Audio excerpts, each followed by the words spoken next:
Assalamu alaikum wa rahmatullahi ta'ala wa barakatuhu. Àánú Ọlọ́run àti orí ajé ìjẹtàn rẹ̀ tá a mọ̀ sí àlùbáríkà kó máa bá yín láyìíká yìí tí ẹ ti ń gbọ́ mi. Mo kí wa a kú júmọ̀ tòní bárkà júmọ̀ ọ̀pọ̀lọpọ̀ rẹ̀ á ṣe láyé á ṣe láàyè á ṣe láàyè wa. Ẹ má gbàgbé orúkọ tèmi ni TMP Traditional Medicine Practitioner Alhaji Adéagbo Kamaldeen Raji tí mo jẹ́ aláṣẹ àti olùdásílẹ̀ Akikat Global Investment Nigeria Limited nílùú Òṣogbo. Mo fẹ́ fún wa ní àwọn rẹ́mẹ́dì tó jẹ́ ìwòsàn àti tí a lè fi tọ́jú ẹ̀mí ara wa spiritually. Àkọ́kọ́, tí a bá rí ẹni tí ọ̀nà bá dí mọ́ tàbí ẹran ìkórìíra bá ń bẹ ní ara rẹ̀ tí àwọn èèyàn ò tiẹ̀ fẹ́ gbà tiẹ̀ rárá, ọ̀rọ̀ tí ò mọwọ́ tí ò mẹsẹ̀ tó ń sọ wípé òun ló ṣe, ẹ bá mi sọ fún ẹni bẹ́ẹ̀, ẹni kó lọ wá ewé àjẹ́ ọ̀bàlẹ̀, ewé àjẹ́ ọ̀bàlẹ̀ tútù tó jọ kó já sí ojú ọlọ, kó lọ̀ kó kúnná, kó wá ọṣẹ èyíkéyìí, kọ́ṣẹ yẹn ṣá jẹ́ white, kó má ní colored kankan, kó jẹ́ ọṣẹ white. Kì í ṣe ọṣẹ Ghana ní white yẹn o, ọṣẹ tó funfun, kó lọ̀ papọ̀ mọ́ tàbí kó gún papọ̀ mọ́ nínú odó tó bá mọ́ dáadáa. Tó bá ti ń gún lọ́wọ́, kó lọ wá àgbọn, kó wá jó omi àgbọn yẹn, kó jó lé lórí, kó fi mẹ́sẹ̀. Lẹ́yìn ìgbà yìí, kó wá ike tó bá jẹ́ ike funfun, kó kó síbẹ̀. Inú ike funfun ni kó kó síbẹ̀. Lágbára Ọlọ́run, kó máa wẹ ọṣẹ yẹn. Ṣùgbọ́n èyí tó dáa jù níbẹ̀, ọjọ́ Wednesday àti ọjọ́ Saturday kò dáa kó wẹ ọṣẹ yẹn. Kò gbọdọ̀ wẹ ọṣẹ yẹn ní ọjọ́ Thursday, ọjọ́ Wednesday and Saturday. Wednesday and Saturday kò gbọdọ̀ wẹ ọṣẹ yẹn. Ìyẹn jẹ́ gẹ́gẹ́ bí ó ṣe jẹ́. Ọ̀kan wà tán fi kún. Èyí tán fi kún ni wípé kódà ń tó dáa jù ni pé níjọ́ téèyàn bá ti wẹ ọṣẹ yẹn, white ni kéèyàn wọ̀.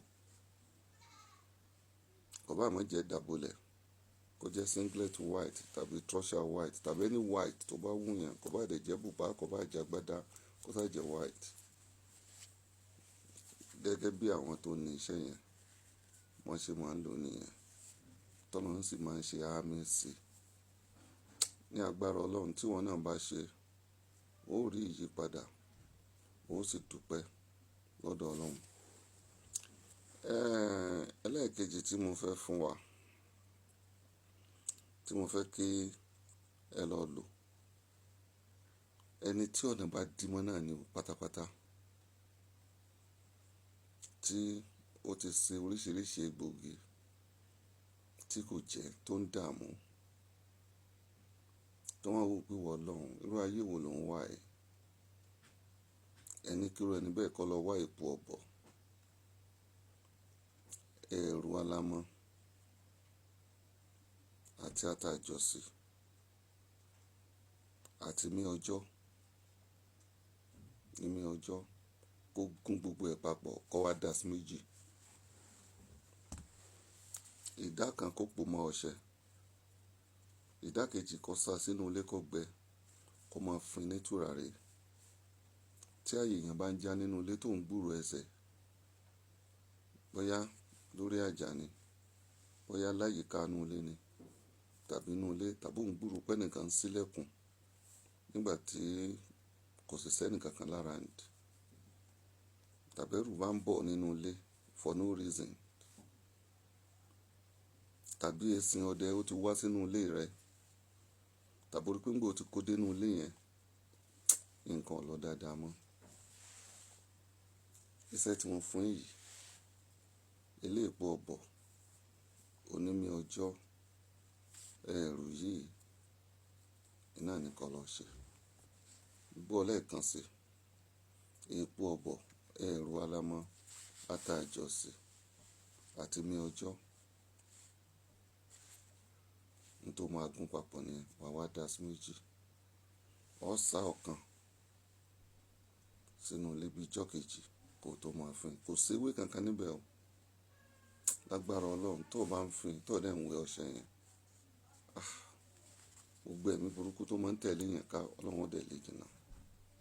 Wà á sì dúpẹ́ lọ́dọ̀ Ọlọ́run ọba àlekè ọlá. Lẹ́yìn èyí, mo fún wa ní rẹ́mẹ́dì kan níjó ní, ó dùn mí pé kò drop.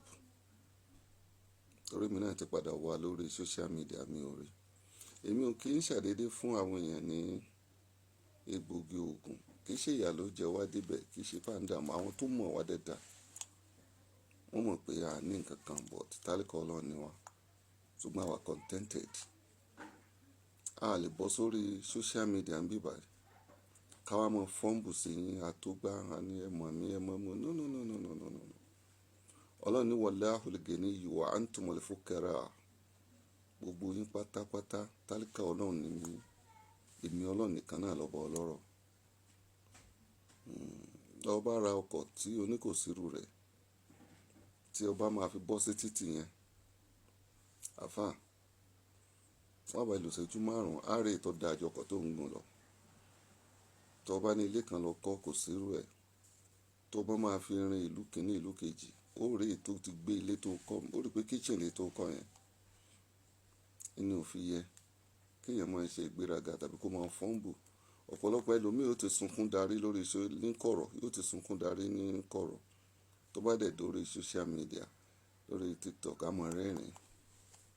Fake life ló pọ̀ jù. Méjì káwọn èèyàn tàn ọ́ jẹ. Ìṣòro tó ń lé kálukú ká ọ̀tọ̀ọ̀tọ̀ ni, kò sẹ́ni tí ò ní ṣòro. Èmi tí mò ń bá yín sọ̀rọ̀ yìí, pẹ̀lú bí mo ṣe ń bá yín sọ̀rọ̀ yìí, èmi náà ní challenge tèmi. Ìpọ́lọ̀ nìkan ló mọ̀. Kò sẹ́ni tí ò ní challenge.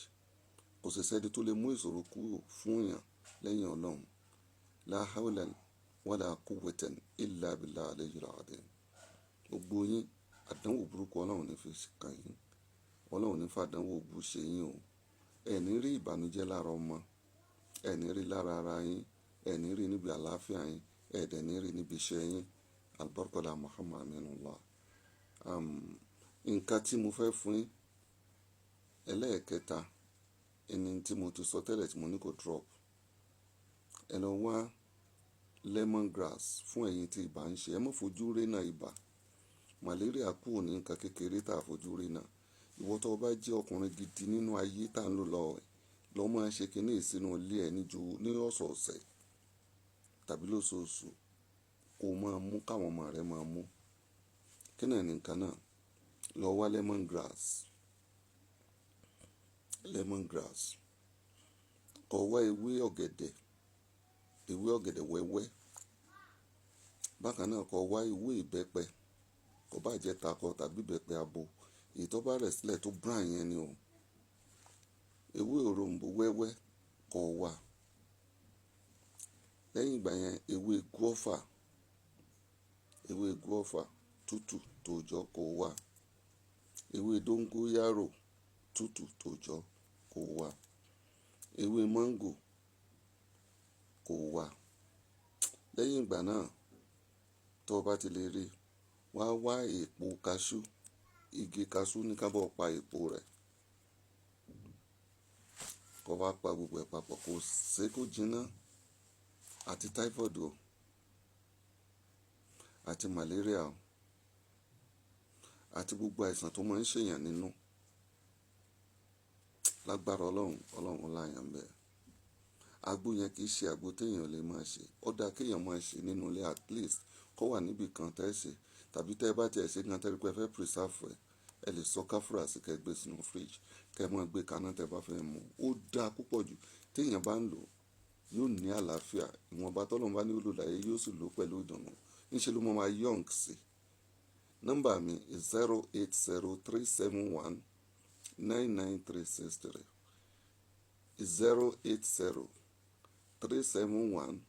08037199363. Kò sí bóun máa ṣe fún ní egbògi tí ní fi nọ́mbà mi sí. A fi nọ́mbà mi sí, ẹ lè fẹ́ pè mí, ẹ lè ní ìbéèrè mi. Ọmọ ìyá mi kan ó pè mí lọ́sàn-án yẹn, tí ó bá ní nọ́mbà bóun ni ó ṣe máa pè mí. Ó ní Àlájì ẹ dákun ẹ gbà ó, ìfúnpọ̀ òun lọlẹ̀ lókè, ó ń ṣe ló ń fluctuate, òun ọmọ tó ń ṣe. Mo ní kó lọ wá àlùbọ́sà oníṣu, kó bó epo rẹ̀ kó kó sínú odó, kó gún àlùbọ́sà oníṣu, kó gún dáadáa. Tó bá ti wá gún tán, kó wá fún omi ẹ̀, kó fi oyin sí.